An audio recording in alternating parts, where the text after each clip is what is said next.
All right, so let's kick things off with breakfast, which just so happens to be one of my favorite meals of the day. Why is that? Well, consider this. The meal that you last ate was say around 9, maybe 10 o'clock the night before. We go to sleep, our bodies recover, we wake up. What time do you have breakfast? 7 a.m., earlier, 8, 9 a.m.? That's almost 12 hours since the last time that you ate. So even though our bodies are fasting overnight, hence the name break fast. So therefore it's important that when we wake up, we fuel our bodies with the right types of nutrients. And that's what we're doing with this breakfast. Now, each of our meals are gonna have about the same amount of protein, which for this meal prep is about 2,700 calories for the entire day. Now, this works out to be around about 45 grams of protein per meal. Carbohydrates, we've actually got more in our breakfast and a little less throughout the day, as we'll get to on our next recipe. And fats, just like protein, I've distributed them evenly throughout all of our recipes. So 45 grams of protein, 60 grams of carbohydrates, about 12 grams of fat, and altogether that comes in around about 530 calories.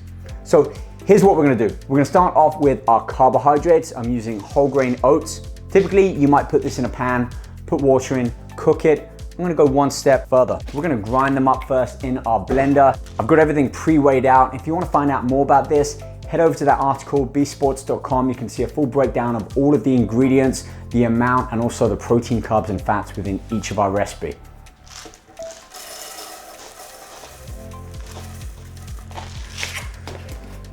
Okay, within this, we're gonna add a little bit of our cinnamon. And depending how sweet you like it, you might want to add in some honey, although that's going to be extra calories and sugar, but we're not too worried about that.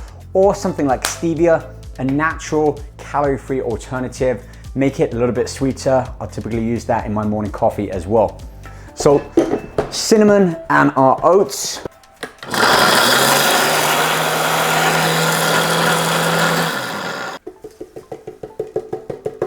And now we're going to put this on a low heat. So now we're just gonna add in our water.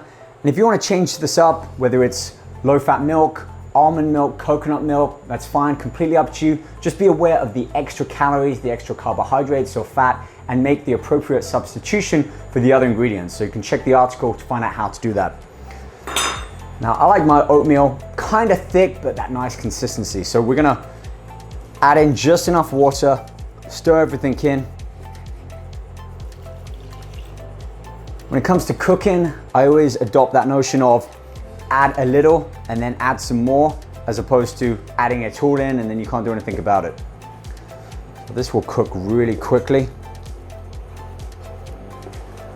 I mentioned fats at the beginning of this video, and I'll typically use a lot of oils and healthy fats, like this Udo's oil, great source of all of the omega-3s, 6s, and 9s in there.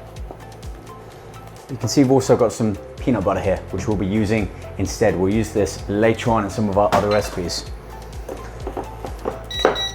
Yeah, that's nearly done.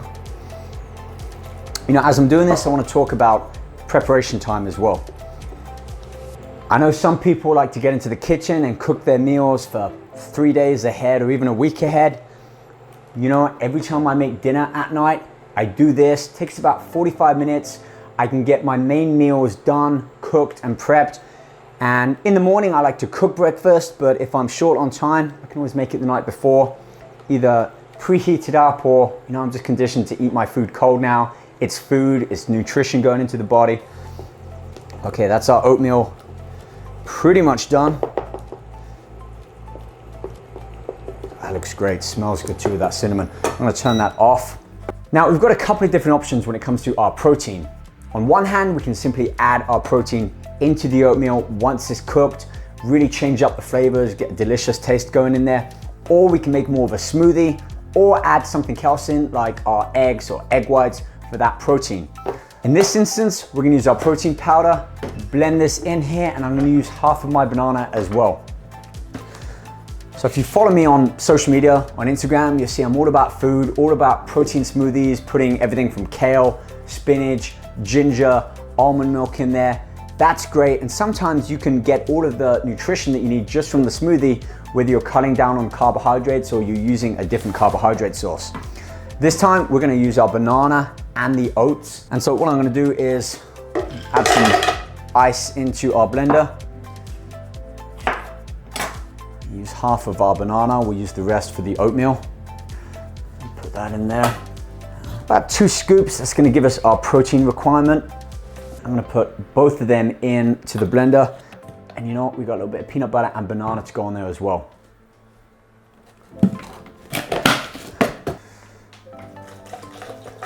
Great thing about nutrition, regardless whether you think of yourself as a good cook or not, it all comes down to individual, personalized preferences, which means if you want your smoothie to be nice and thick to the point where you literally need to eat it with a spoon, you can do that. A lot of this just comes from experimenting, finding out what does what the steps and what the end result are, and then figuring out what you like. Providing we're using good, solid nutrition, you can mix up these ingredients in any number of ways that you like, whether it's 5 or 6 or 7 meals, or maybe even 2 or 3 meals, just split more kind of consistently throughout the day.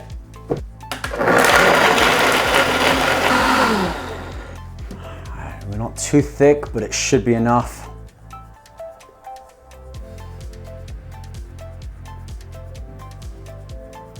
Okay, we've got a little bit left over. I wasn't kidding when I said I like my oatmeal thick. I mean, to the point where it sticks on the spoon upside down. But that's just me, that's my preference. If you like it a little bit more smooth, add some more water in there, add some almond milk, coconut milk. All right, let's do this. We'll slice up the rest of our banana. A lot of this comes down to presentation as well. You know, when we look at our food, depending on how attractive it looks to us, it can have a lot to do with how the taste and that sort of effect that we get from eating it. So I like to slice the banana really quite thin.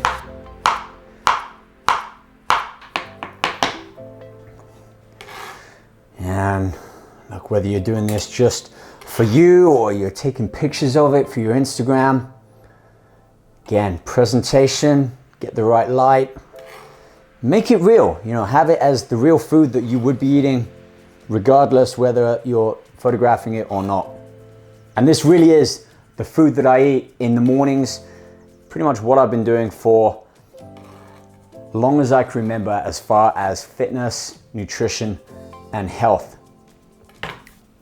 Now I mentioned about 12 grams of fat. I'm just eyeballing it from experience at this point, but it's just under a tablespoon.